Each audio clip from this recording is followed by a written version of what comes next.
authorities here speculating that a possible serial killer may have struck again.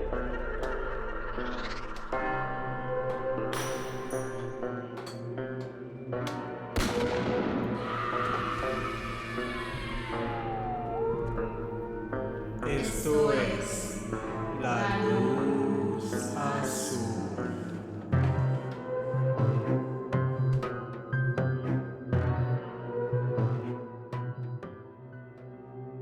Hola, muy buenas noches. Bienvenidos a un capítulo más de La Luz Azul Podcast. Antes que nada nos presentamos. Yo soy Juan Trejo. Y mi nombre es Noemi Villalobos. Y volvemos a la dinámica normal del podcast, que es un episodio por quincena. Si estuviste atento a nuestras redes sociales, te pudiste dar cuenta que la quincena pasada no hubo episodio porque hicimos este especial llamado Semana Spooky, en el cual subimos 3 videos exclusivos a nuestro canal de YouTube y que son sobre leyendas, son videos cortos, un poquito explorando otro formato. Si no los has visto o escuchado, te invitamos a que vayas por allá y de paso que nos regales una suscripción. Hemos visto que tenemos varios seguidores por Spotify, por Apple Podcast y en general las plataformas de audio y no están suscritos a nuestro canal de YouTube. Así que si nos ayudas con una sub por allá, es de mucho apoyo para el podcast, para el proyecto en general. Tenemos esta meta de llegar a 1000 subs en YouTube, de la cual cada vez estamos un poquito más cerca. Así que tú puedes ser parte de los primeros 1000 suscriptores y cada vez va a haber más episodios o contenido exclusivo solo para esa plataforma. Estamos tratando de crecer allá, así que pues bueno, si no te quieres perder nada del contenido, regálanos una sub por allá. Y también nos puedes seguir en Facebook y en Instagram.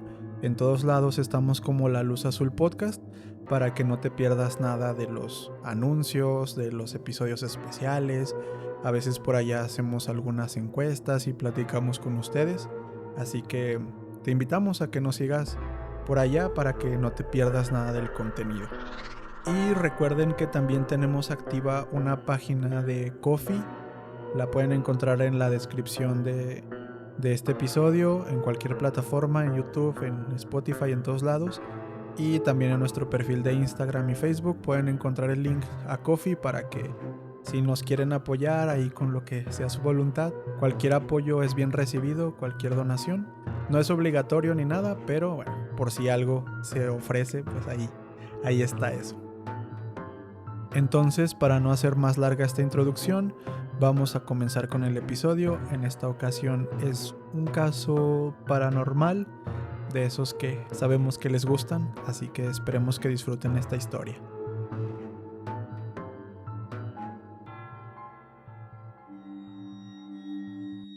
La posesión demoníaca es un fenómeno que ha sido descrito a lo largo de la historia en diversas culturas y religiones como una invasión de un espíritu maligno o demonio en el cuerpo de una persona.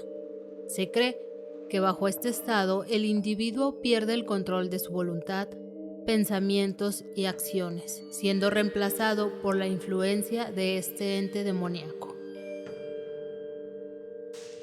Las posesiones siempre han sido tema de conversación entre el punto de vista religioso y científico. Los más creyentes se inclinan por el tema espiritual, mientras que los más escépticos siempre estarán buscando explicaciones lógicas y coherentes, descartando que una persona está siendo manipulada por una entidad del más allá. Aún en la actualidad, si escuchamos estos temas, tendremos una inclinación de acuerdo a nuestras creencias, contexto social y otras influencias. Pero si nos detenemos a pensar un poco, ¿cómo es que un caso de posesión hubiera generado impacto en 1900? En este episodio de La Luz Azul Podcast traeremos un impactante, aunque poco conocido, caso de exorcismo que conmocionó a la población a principios del siglo XX. Este es el caso del exorcismo de Clara Germana Cela.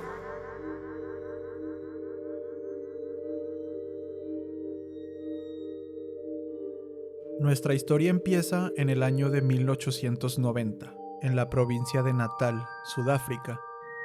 Que este es el primer episodio que tenemos un caso sobre el continente africano.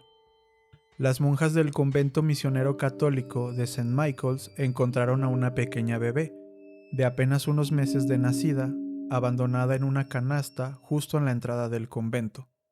Las monjas la cobijaron y se la llevaron al pastor, quien pronto la bautizó y recibió en la congregación. Las monjas le dieron el nombre de Clara Germana.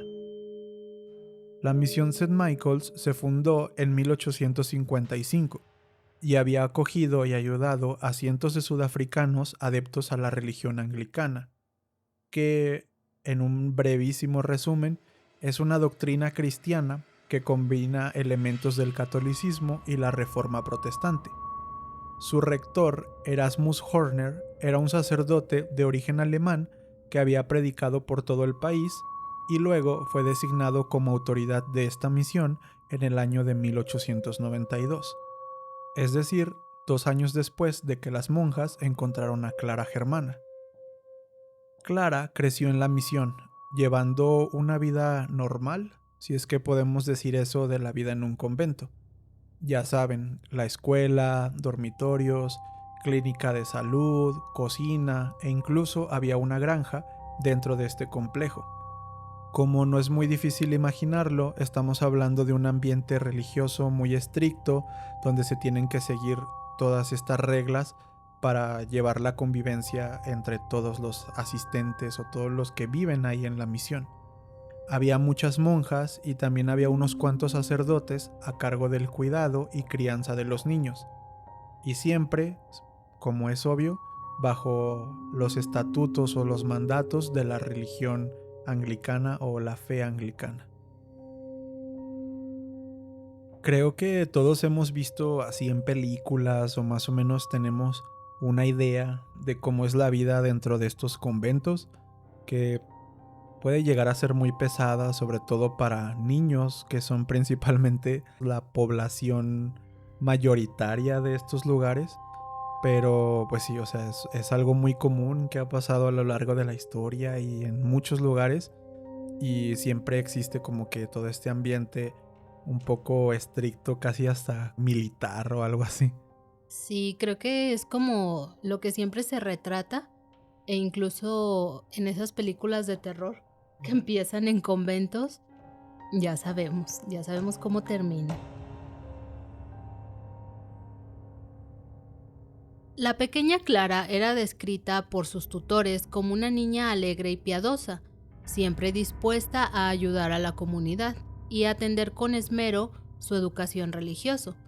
Pero esto terminaría cuando cumplió los 16 años. Y quizás aquí podamos imaginar que es obvio, es un adolescente, y que obviamente va a tener cambios de personalidad, los comunes, que son a esa edad, pero este no es el caso. El cambio de actitud en Clara no fue gradual, sino repentino e inmediato. El 20 de agosto de 1906, Clara fue a paso veloz hacia la rectoría, desgarrándose la ropa, con la cara desencajada y balbuceando palabras desconocidas, como si hablara con alguien invisible. Varias de sus compañeras la vieron. De hecho, se estaban escondiendo tras las paredes para no cruzarse con la joven que caminaba llena de rabia y abría la puerta que daba a la recepción de rectoría.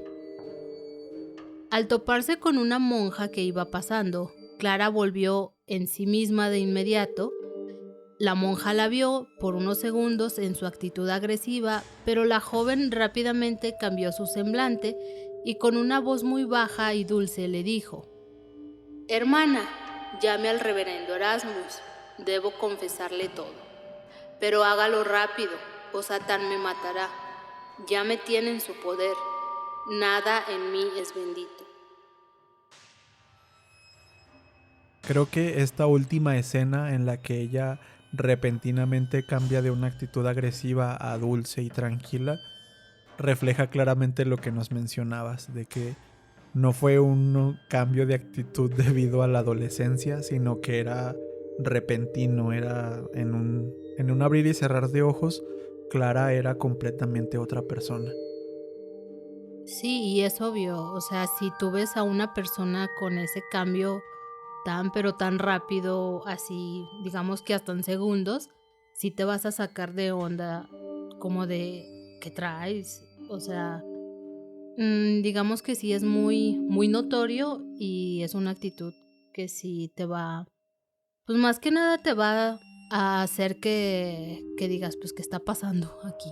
Sí, y luego el ambiente se presta mucho también a eso. No sé cómo sea la vida desde dentro, qué les eduquen o qué piensen las personas, los jóvenes que viven adentro de un convento, pero uno si lo mira desde fuera, pues las casos de posesión o algo así, creo que son un tema de conversación recurrente en estos lugares debido al, pues sí, al ambiente, a toda la atmósfera religiosa que hay. Me parece que es un tema más común de lo que conocemos o sabemos. La monja corrió de inmediato a avisar al padre Erasmus, no sin antes decirle a otras de sus compañeras que se encontraba por el camino que ayudaran a la chica. Esta mujer aseguró haber escuchado a Clara gritar la siguiente frase mientras ella se iba corriendo de ahí. Me traicionaste, me prometiste gloria y ahora me torturas.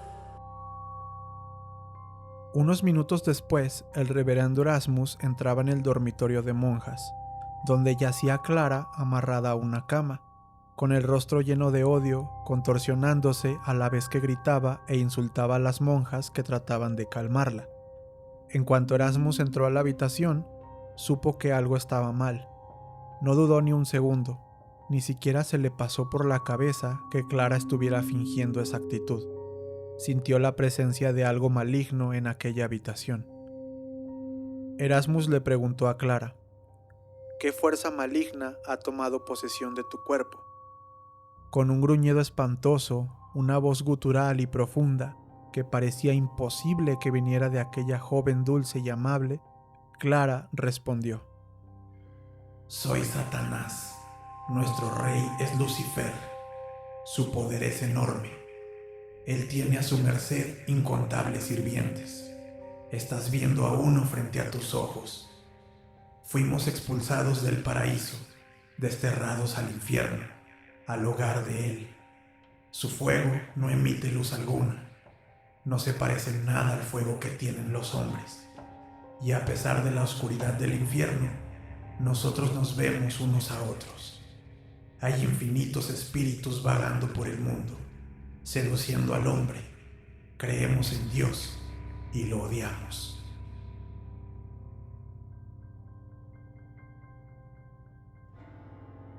El reverendo Erasmus lo supo en ese instante. Clara estaba poseída y necesitaba urgentemente un exorcismo. Según se reporta, Erasmus tenía amplia experiencia en casos de posesión y ya había participado en algunos exorcismos. Mientras se tenía todo listo para llevarlo a cabo, incluidas las aprobaciones y preparativos pertinentes, el reverendo Erasmus ordenó que siempre hubiera al menos 4 personas al cuidado de ella, que rezaran y la alimentaran, además de que registraran cualquier anomalía que presenciaran. Y vaya que fueron muchas anomalías las que llegaron a ver. De acuerdo a los testimonios de varios testigos, estos son algunos de los acontecimientos. Clara no dejaba de retorcerse estando atada a su cama. Su cuerpo se contorsionaba de manera antinatural, hablando en francés, polaco, alemán y otras lenguas que ni siquiera el reverendo o las monjas podían identificar. Era más que evidente que eso de ahí no era Clara, pero resultaba impactante para todos los presentes ver el cuerpo de la joven emitiendo toda clase de gruñidos y gritos, moviéndose de manera tan agresiva y tan fuera de sí. De pronto, se detiene por un par de minutos y su voz vuelve a ser dulce y suave, pidiendo ayuda a una monja alemana que miraba asustada desde el otro lado de la habitación. «Venga, hermana, ayúdame», decía Clara. La mujer se acercó. Cuando estaban a unos pasos de la cama, El cuerpo de Clara empieza a retorcerse de nuevo y en un tono burlón a la vez que violento le dice: Sé que tienes un bastardo en Alemania. Eres una puta. Abandonaste a ese engendro. Por eso Dios no quiere nada de ti. Te tiene asco, por puta. Satán está ansioso por tener tu alma. Y es obvio que a raíz de este comentario la mujer palideció y salió llorando y corriendo de la habitación.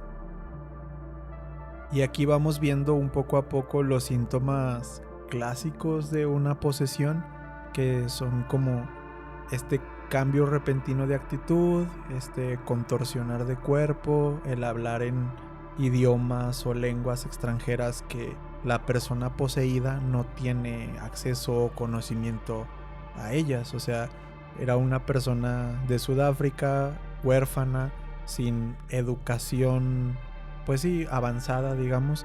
Era muy difícil que supiera estos idiomas, aunque bueno, también, como ya lo escuchamos, hay personas de diferentes nacionalidades, incluida la alemana, que son o el sacerdote o las monjas. Entonces, pues también por ahí podemos sospechar que tal vez escuchó, pero sí es impactante el hecho de que fluidamente hable en lenguas, y es un síntoma muy clásico de las posesiones. Además de hacer estos ataques de ya estoy viendo a través de ti y ya te estoy sacando tus más oscuros secretos. Creo que esto es muy, o al menos se registra que es algo muy típico que pasa en este tipo de posesiones. Y justo es algo de lo que vamos a hablar ya mismo. Porque aquella cosa en lo que se había convertido Clara tenía ahora sí que para repartir entre todos. En una ocasión acusó a una monja de ser una ladrona, diciéndole que sabía que robaba dinero de la tesorería. La monja obviamente lo negó y empezó a gritar de que no, está poseída, no sabe lo que dice, está intentando engañarlos, no le crean. Pero más tarde, cuando revisaron los registros de la tesorería, descubrieron que era verdad. Esta monja había estado robando. Y aquí entramos a ese punto que recién mencionaba Noemí. Al parecer, Clara poseía la habilidad de describir los pecados más íntimos de las personas presentes, sin haber tenido conocimiento previo de ellos. Se decía que podía identificar debilidades morales y secretos ocultos de quienes la rodeaban, y además sentía el placer al revelarlos y burlarse de ellos, que sí, es algo que suena muy a película de exorcismos de terror, el hecho de que le saque en cara como sus más oscuros secretos y se burle de ellos, porque como que estas entes demoníacos intentan, no sé, meterse en la cabeza de las personas y así tal vez debilitarlos o convencerlos de algo.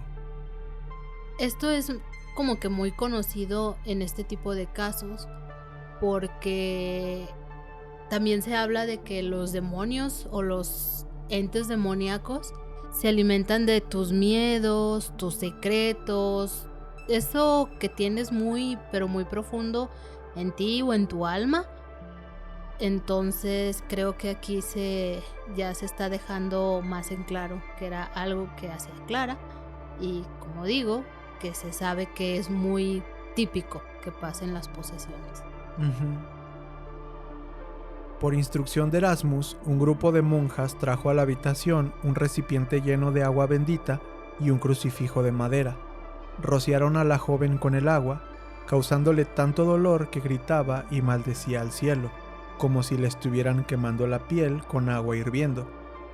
De hecho, algunas de las fuentes que consultamos decían que sí se veía como la quemadura en la piel, aunque se curaba rápidamente, pero el agua bendita le hacía daño. E incluso ahora sí que casi como método científico probaron rociarla con agua normal y el agua normal no le causaba nada. Era el agua bendita la que la quemaba. Cuando acercaron el crucifijo de madera, este salió volando de las manos de la monja, estrellándose contra la pared y partiéndose en pedazos. Se cuenta que en una ocasión, mientras las monjas se encontraban rezando cerca de la cama de Clara, Una de ellas fue atacada y recibió una mordida que le dejaría una marca de colmillos muy parecidos a los de una serpiente. Luego de unos días, el reverendo Erasmus recibió la aprobación de parte de la iglesia anglicana para llevar a cabo el exorcismo, además de que enviaron a otro sacerdote, de nombre Mansueti, que lo iba a asistir en este proceso.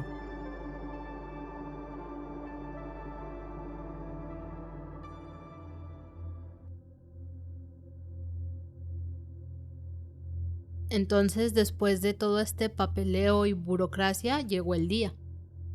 A pesar de que Erasmus y Mansueti tenían experiencia en exorcismos, el de Clara sería particularmente complicado, llegando a extenderse durante 2 días enteros de intensas oraciones y rituales. De acuerdo a algunos de los pocos registros, el exorcismo inició alrededor de las 6 de la mañana hasta la medianoche, reanudando al día siguiente a las 3 de la tarde y terminando de nuevo hasta la medianoche. Desde el inicio fue complicado.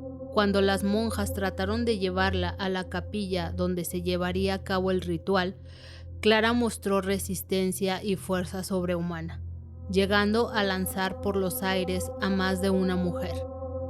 Su aversión a los objetos religiosos aumentó ese día y no podía ni siquiera ver algo pequeño en forma de cruz porque su ira aumentaba de sobremanera.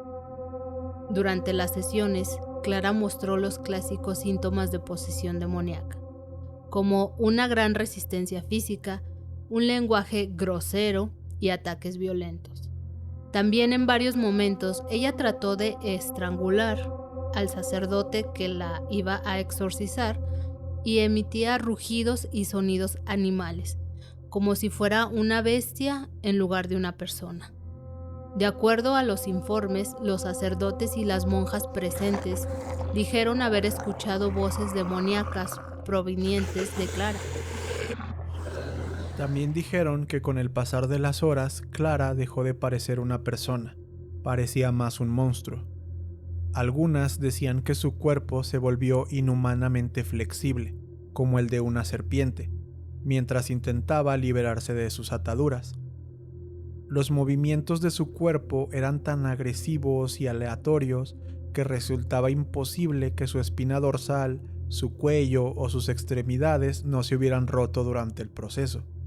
Y me imagino como esta clásica escena de película donde el cuerpo pues prácticamente se rompe, es algo, sí, tu cuerpo normal no podría contorsionarse, moverse de esa manera, y en esta ocasión pues el cuerpo de Clara estaba sufriendo este tipo de flexibilidad imposible y no le pasaba nada a su cuerpo, no se rompía ningún hueso, lo cual era pues muy complicado y hasta cierto punto increíble. En medio de plegarias, el reverendo Erasmus preguntó: «Me dirijo a ti, ente del infierno. ¿Por qué has poseído a esta joven fiel? ¿Cuándo tienes pensado irte?» Clara soltó una carcajada que venía de otro mundo. Su cuerpo se retorcía más y más. «Contéstame, en el nombre del Creador». La chica hizo un trato conmigo. Ella me invocó y pidió ayuda para cumplir su oscuro propósito. «Me dirijo a ti, Satanás. Obedece mis órdenes y deja este cuerpo». Una vez más, Clara soltó una carcajada infernal. En el reporte que más tarde entregaría el reverendo Erasmus se describe lo siguiente: a menudo Clara se elevaba de 1 metro a 1,5 metros del suelo, a veces en posición vertical, otras veces en posición horizontal. Todo su cuerpo flotaba sobre la cama, tan rígido como una piedra. Incluso sus ropajes no caían naturalmente, se mantenían apretados contra su cuerpo. Cuando era rociada con agua bendita, caía al instante sobre la cama y la ropa se despegaba de su cuerpo. Este fenómeno ocurrió en más de una ocasión y frente a testigos, incluidas personas ajenas a la misión. Este caso me parece muy interesante porque ya lo hemos venido repitiendo, hasta parece disco rayado, pero tiene todos los síntomas, todos los elementos claves de una historia de exorcismo, y creo que ya nada más nos faltaba esto de que el cuerpo de Clara flotara.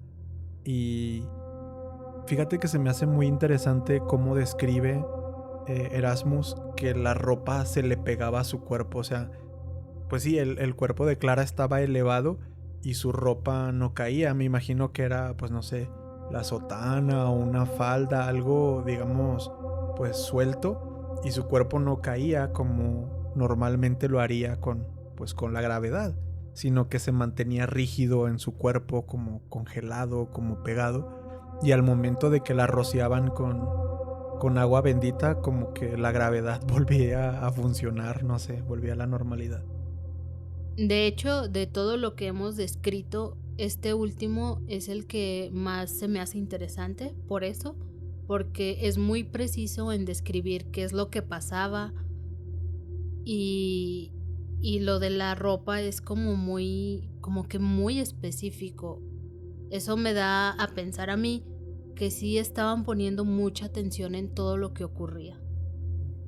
Y a pesar de que es en los 1900, creo que hicieron un buen trabajo de investigación. Se nota que pusieron atención a todos los detalles, lo que pasaba con ella, lo que pasaba a su alrededor, qué pasaba si hacían esto, qué pasaba si hacían aquello. Sí, cuando probaron con agua que no era bendita y veían que no funcionaba, pero a la hora de rociarla con agua bendita, digamos que sí alejaba un poco al demonio. Y justo eso que mencionas de que era el 1900 es algo que también a mí me llama mucho la atención, porque pues en nuestros días ya son muy conocidas, es muy típico todos estos elementos que hay en una posesión y en un exorcismo, pero en ese tiempo, no sé, quizás estaría interesante. Díganos si les gustaría escuchar por ahí un episodio sobre la historia del exorcismo. A mí me gustaría como investigar de cuándo se datan los primeros exorcismos, cómo empezó como que toda esta tradición, estos rituales. Sería interesante. Díganos si les interesa un episodio sobre eso, y quizás lo podamos hacer, podamos investigar algo a ver qué encontramos. Porque sí, a mí también me llamaba mucho la atención que era el año 1900 y ocurrían y se describieron todos estos hechos.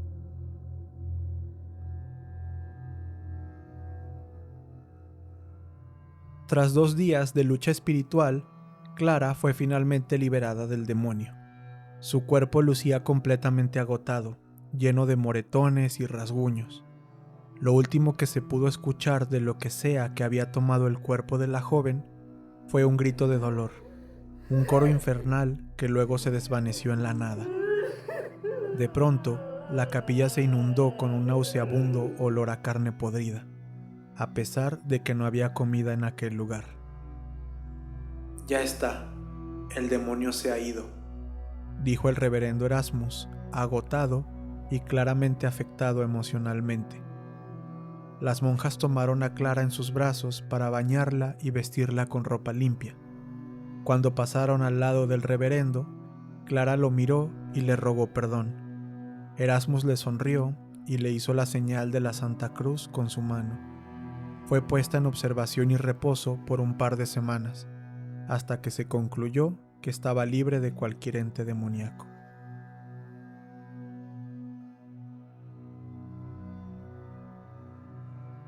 Con el pasar de los meses, Clara fue recuperando poco a poco su salud y su estabilidad.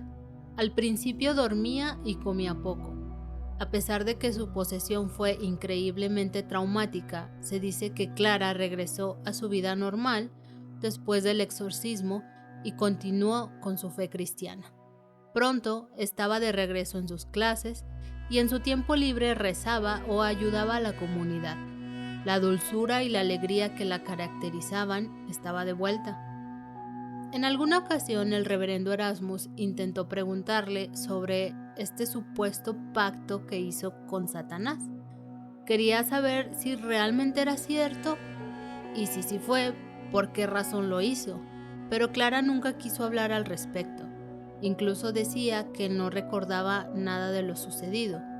Algunos especialistas indican que su mente bloqueó todo recuerdo de aquello.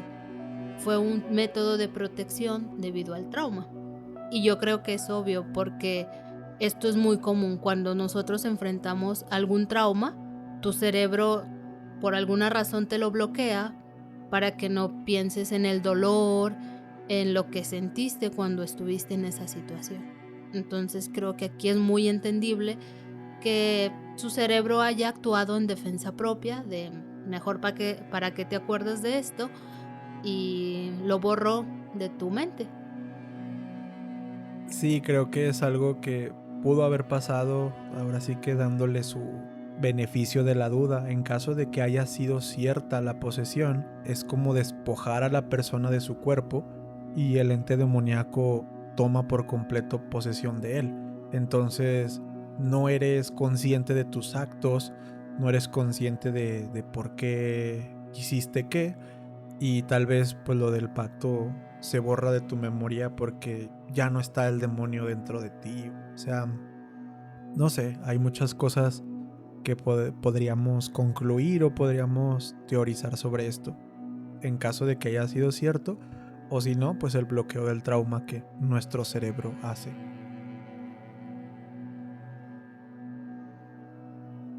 A pesar de que este caso no es tan conocido como otros de Europa o América del Norte, ha sido objeto de varios estudios y ha sido discutido por teólogos e historiadores. Algunos afirman que el caso pudo haber sido una manifestación de problemas psicológicos, mientras que otros, incluidos los religiosos que estuvieron presentes, lo consideran un claro ejemplo de posesión demoníaca auténtica. Es que siempre es un debate que está presente en este tipo de casos, si en realidad fue una posesión demoníaca o fue que la persona tenía alguna enfermedad o alguna cosa por ahí mental, más psicológica o psiquiátrica, y siempre va a ser un tema que existe, un debate que existe abierto en estos casos. Está el caso más famoso, creo yo, el de Annalise Michel, que seguramente ya lo conocen si les gustan estos temas. Nunca hemos hecho un episodio sobre eso porque hay mucha información, hay muchos episodios y muchos videos de YouTube, pero hay como claros indicios en los que muy probablemente haya sido más un caso de una enfermedad mental, algo por ahí que fue tratado erróneamente como una posesión demoníaca.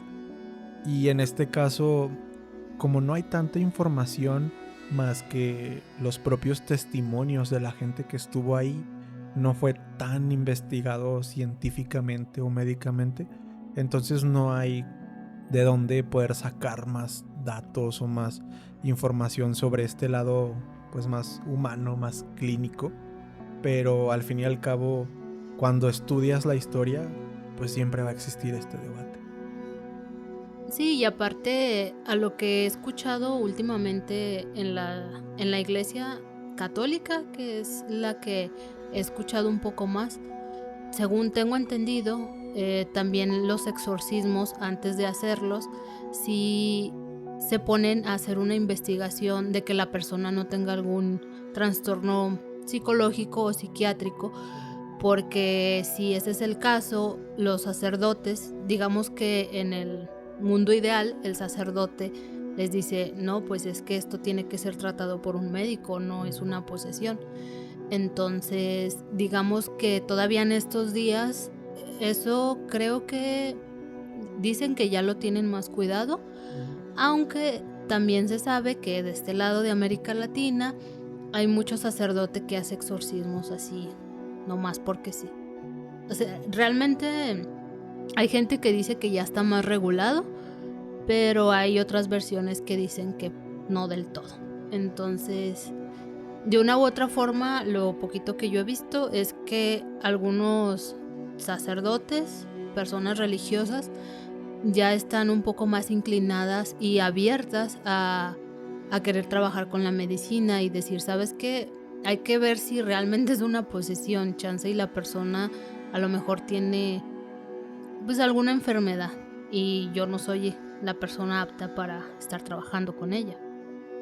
Sí, justo, quizás ya está más regulado en el papel, o sea, pues sí, la iglesia, en este caso como decías, la iglesia católica, pues se ha tenido que ir adaptando a los tiempos y ha tenido que incorporar nuevas prácticas para cumplir con, pues sí, con lo mínimo requerido en nuestra actualidad, pero pues en la práctica sabemos que hay muchos casos en cualquier ámbito, en la política, en no sé, en el reglamento de tránsito existen reglas que en el día a día no se cumplen y no hay una autoridad que esté ahí todo el tiempo para vigilar que se cumplan. Entonces, pues en estos casos, obviamente no hay quien esté vigilando todos los posibles casos de exorcismo, pero como sabemos, hace muchos años, pues casi que cualquier cosa que se saliera de la regla, pues era un demonio, era un caso de brujería, de magia oscura o lo que sea. Se han escuchado casos que hasta los zurdos, las personas que eran zurdas, tenían un demonio. Sí, creo que este último ejemplo que das me acordé mucho de que si es zurdo es bruja. Si, Sí. si tiene lunares es bruja. Sí. Si es esto es bruja. Entonces creo que todavía hasta ahorita hay gente de cabeza muy cerrada. Digo, existe. Pero creo que coincido mucho en el hecho de que en los 1900 como que entre dejándolo viejito, queriendo ser nuevo, es obvio que todavía van a tener muchos prejuicios y todavía van a tener creencias muy arraigadas, sobre todo muy en base a la religión. Sí, justo. El exorcismo de Clara Germana ha sido citado en varios libros sobre posesiones demoníacas y exorcismos. Artículos en línea y textos de teología mencionan el caso en el contexto de estudios sobre demonología, ya que hemos escuchado muchos casos sobre posesiones, casas encantadas y así, que mencionan el nombre de ciertos demonios. Hay ciertos demonios que son muy, muy conocidos por estar presentes en algunos casos, pero en este caso sí es como impactante que al menos el demonio que se presentó o que se manifestó ante las monjas y el reverendo Erasmus se hacía llamar Satanás y que su líder era Lucifer. Entonces es algo interesante. Quizás no sabemos, nosotros no somos expertos en demonología ni nada de eso, solo conocemos por algunos casos, pero sería interesante investigar sobre los demonios y sobre Satanás y Lucifer, porque en mi mente ignorante como que Satanás y Lucifer son lo mismo, pero quizás puede que no sé. Tengo entendido que la legión es de... Bueno, tengo entendido, una vez lo vi, ¿verdad? Que me ando yo inventando. Una vez vi que eran 70 y tantos, creo, legiones de demonios. Entonces, así como que se te aparezca, bueno, enfrente de ti el mismísimo Satanás. Sí, es como... Es complicado. Es complicado. Digo, órale, qué exclusividad. Hay niveles. Hay niveles. Pero sí, yo creo que sería interesante porque yo únicamente he escuchado de los demonios, los nombres de demonios más comunes: Satanás, Lucifer, Belcebú, ¿cómo se llama el otro? ¿Belial? ¿Algo así? Asmodeus o algo así. Asmodeus, como la canción así. La de Ghost. La de Ghost. Sí, es como lo más común que uno escucha, como los que casi siempre nombran.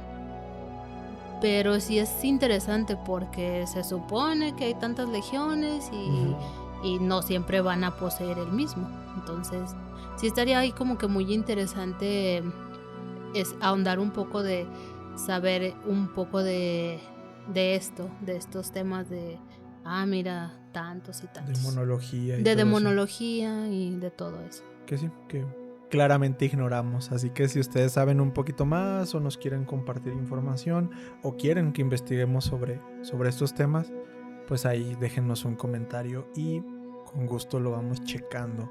Porque sí, no conocemos mucho. Sí, por favor.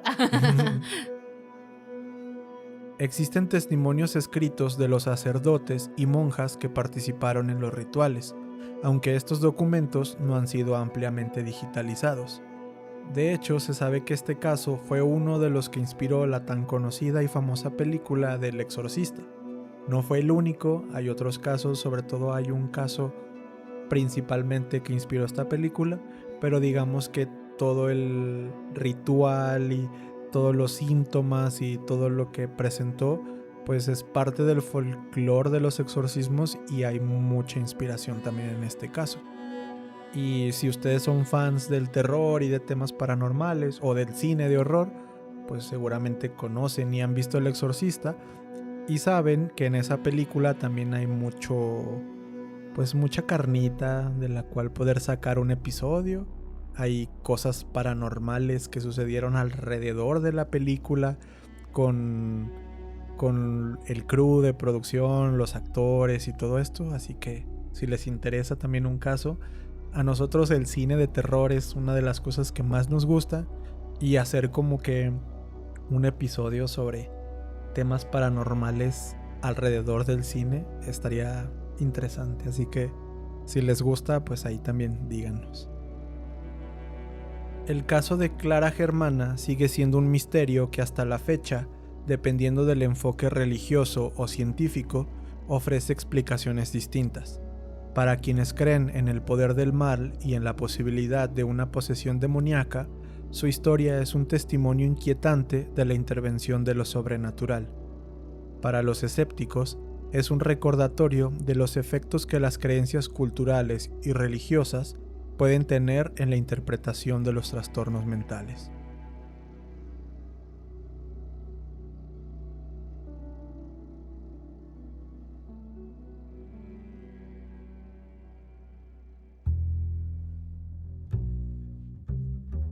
Y bueno, este fue el capítulo del exorcismo de Clara Germana Celle. Esperamos que les haya gustado.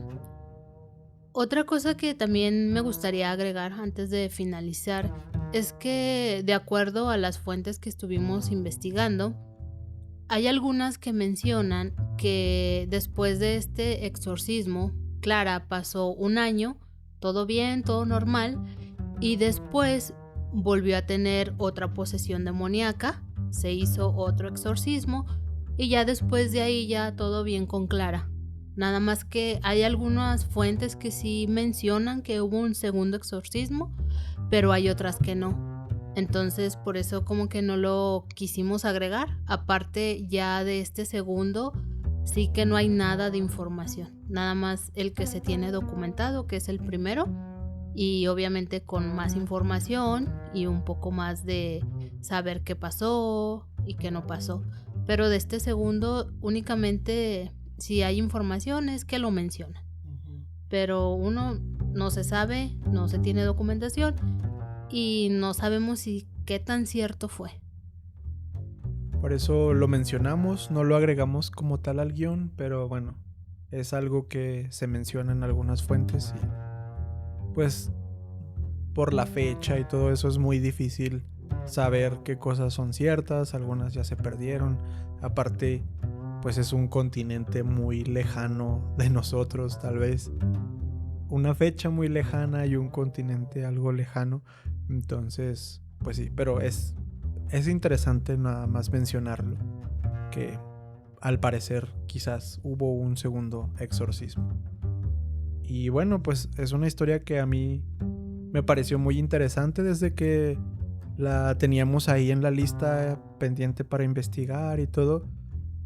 Se me hizo muy interesante, sobre todo por lo que ya mencionamos, la fecha. que es un país del que casi no escuchamos este tipo de casos, aunque pues bueno, todo el continente africano está lleno de rituales y de cosas así que es interesante, pero como que no es muy común escuchar este tipo de casos de por allá, de Sudáfrica y de África en general. Y eso, todos los síntomas y todo lo que Clara tuvo que sufrir y todo lo que manifestó, pues es un caso muy interesante, la verdad. Sí, de hecho lo que más interesante se me hizo a mí personalmente es que este caso es muy mencionado cuando te pones a investigar por gente que estudia medicina o que estudia algún tipo de rama como la psicología o la psiquiatría. Hacen mucha referencia a este caso en específico. Posiblemente, o quiero entender yo, que fue porque fue en aquellos años, fueron chance y hasta de las como primeras manifestaciones. Entonces se me hace muy muy interesante que la gente que estudia medicina lo tenga muy citado. Entonces creo que eso me da un poco más de interés por este tipo de casos. Y obviamente agregando lo que dice Juan, de que no es tan común escuchar cosas del otro lado del mundo, acá en Latinoamérica. Y por eso quisimos traer este caso. Realmente creo que es muy interesante. Esperamos que les haya gustado. Y no sé, Juan, ¿quieres agregar algo? No, yo creo que por esta ocasión sería todo. Nada más agradecerles como siempre que nos escuchen, que nos tengan ahí en cuenta. Hasta ahorita no hemos fallado desde nuestro regreso. Tal vez, como lo mencioné al principio, no hubo episodio de podcast la quincena pasada, pero hubo 3 videos. No sé, me siento orgulloso de nosotros mismos que estamos cumpliendo. Estamos tomándonos las cosas un poquito más relajado, pero estricto, pero con disciplina. De hecho, sí les quería agradecer muchísimo porque la semana Spooky sí ha sido muy bien recibida. Uh-huh. Me sorprendió que sí tenemos varias visitas en YouTube, que a lo mejor para otra gente sería muy poco, pero para nosotros es mucho. Sí. Entonces, muchas gracias. Hicimos ese especial de Semana Spooky y vemos que les gustó. Entonces, gracias por seguir ahí. Y bueno, si aún no se han suscrito a nuestro canal de YouTube, ahí por favor regálenos una sub por allá. Ya lo mencioné, estamos cerca de los 1000 suscriptores, que es nuestra primera meta a corto plazo, esperemos. No sé, estamos muy cerca, así que ayúdenos con una sub por allá. Y otra vez nos pueden seguir en redes sociales, Facebook e Instagram como La Loza Azul Podcast, igual en YouTube. Por ahí en las descripciones o en las redes sociales pueden encontrar nuestro correo de Gmail, que si nos quieren mandar algo, alguna historia, si nos quieren saludar o lo que sea, pues ya saben, tanto por Instagram, Facebook o el correo, ahí están abiertos esos canales para comunicarnos, para platicar. Y creo que ahora sí sería todo. Nos escuchamos la próxima quincena. Si no es que antes, quién sabe. Bueno, no prometemos nada, pero seguro la próxima quincena con otro episodio más. Buenas noches.